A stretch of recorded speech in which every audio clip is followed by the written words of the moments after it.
Така, хора, аз пак за пипера по повод на едни коментари, които виждам в зеленчуковите групи, където показват едни съхнали растения, имат плод по тях, обаче цялото растение по принцип е съхнало. Човека пита, нали, съответно, помогнете ми, какъв е проблема, масово ми съхнат пиперите и, нали, съответно, една камара народ отдолу също коментират, че и при тях го има това нещо, се наблюдава.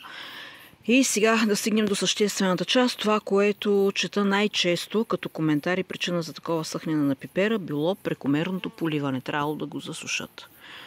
Абе, хора, вие нормални ли сте? Значи то умряло от жажда, в смисъл такъв, той съхнало, буквално казано, и ти казваш, че му дошло в повече при поливката. Значи някой, дето е 30 кила с мокри дрехи, припада от глад, от жажда и ти казваш, не, стой гладен, защото иначе ще вземеш да покясаш. Нали? Общо взето същата работа.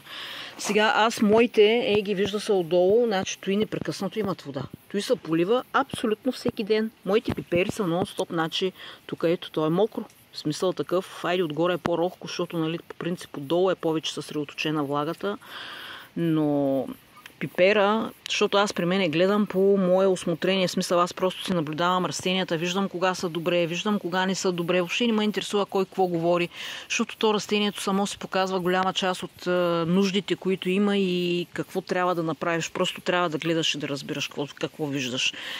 Така че за мен, мое мнение е, че пипера обича много вода. Много вода. Значи пипера въобще не бива да се засушава.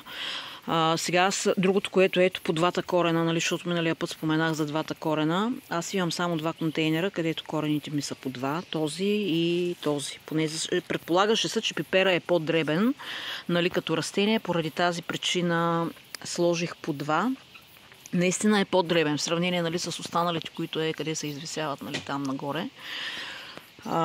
Но ето примерно тук, сега тия два корена, само погледнете отдолу какво чудо пак ми се случва, нали, по отношение на цветовете. Аз нямам и възможност абсолютно така хубаво от всички страни, даже не мога да преценя дали успявам добре да ги заснема.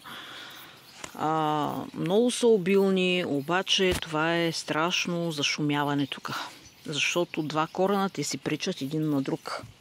Ето тук някакви акари има, които чистя съответно паяжинките им така ръчно. Мисълта ми е първо с корените. Значи растението трябва да е по един корен, ето както е тук, както са, нали, там останалите, нали, по принцип. Тук има две чушици, доста поизраснали. Ето го тук другия корен, нали, всичките са по този начин, останалите. Тук става някаква джунгла, където тя започва да си пречи сама на себе си. Нали.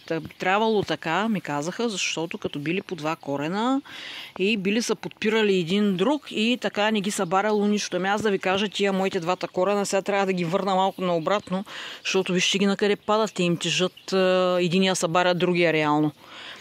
И днес ще мисля вариант, в който да опъна нещо, да мога да ги привържа нагоре, защото просто са наклонени на една страна. То повече от очевидно, нали.